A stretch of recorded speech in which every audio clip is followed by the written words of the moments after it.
After watching countless videos where normies interview cheat developers, often asking basic and redundant questions like, "Is cheating bad?"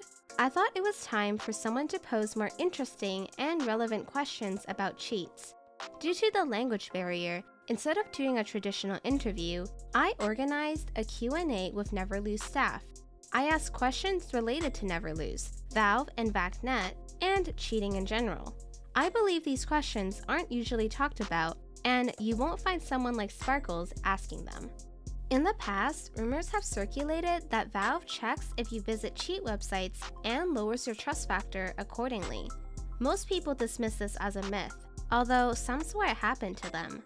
According to A Vitamin and Sophie, they don't believe this is true and think it doesn't align with Valve's usual practices. There's also no evidence to support it.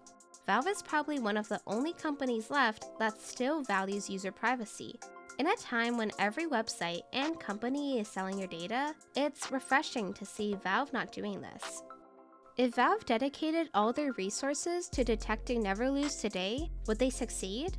This question was somewhat redundant since neverlose is an internal rage cheat. However, it highlights the fact that Valve could ban almost all cheaters if they wanted to, but they don't. It's just not their goal right now, and it's not profitable for them to invest time in this.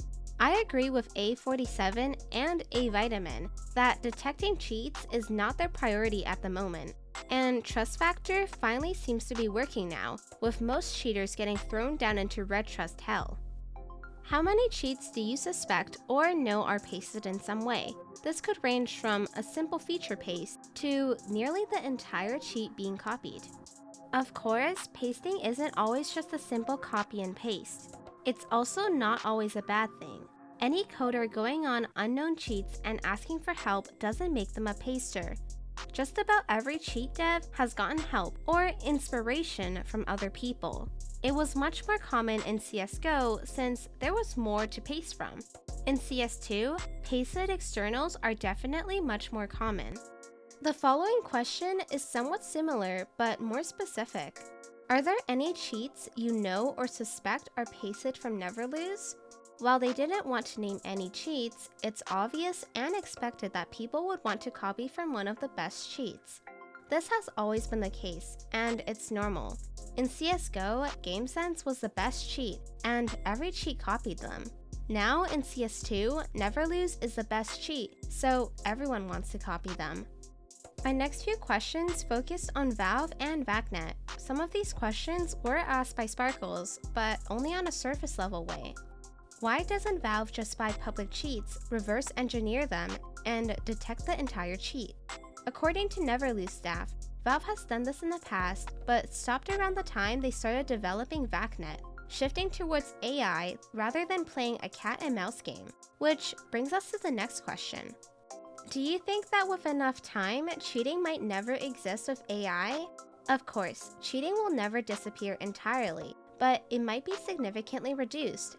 A Vitamin made an interesting point. If Valve uses AI to ban cheaters, cheaters will use AI to avoid being banned, resulting a meta war of AI versus AI. A47 also made a good point. If people want to do something, they will find a way to do it. The easier solution would just be improving trust factor and VAC Net so cheaters are put against each other rather than banning them, so they just buy new accounts and reset their trust factor. Speaking of VAC Net, that's what my next question is about. VAC Net has been learning data since 2017, yet it still fails to detect game-breaking exploits like no spread or rapid fire for months. The short answer is yes. All the data from CSGO is basically useless. It's unfortunate that years of improvement on VAC Net have become obsolete in CS2, but it is what it is. Although, finally after months, no spread seems to be patched, and rapid fire is almost certainly detected and lowering trust factors. Despite the criticism of Valve's slow and seemingly incompetent actions, it's important to remember that Valve focuses on long-term rather than short-term solutions.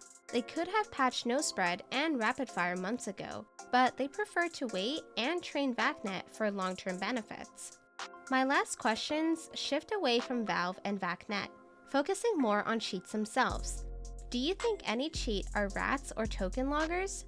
The answer is yes, but typically only small cheats with no reputation that disappear after a few months. This is why it's important not to trust any brand new cheat by an unknown developer, as they have nothing to lose and may resort to malicious actions to make a quick buck. My next question was somewhat related to consumer rights, which may sound ironic, but cheater lives matter.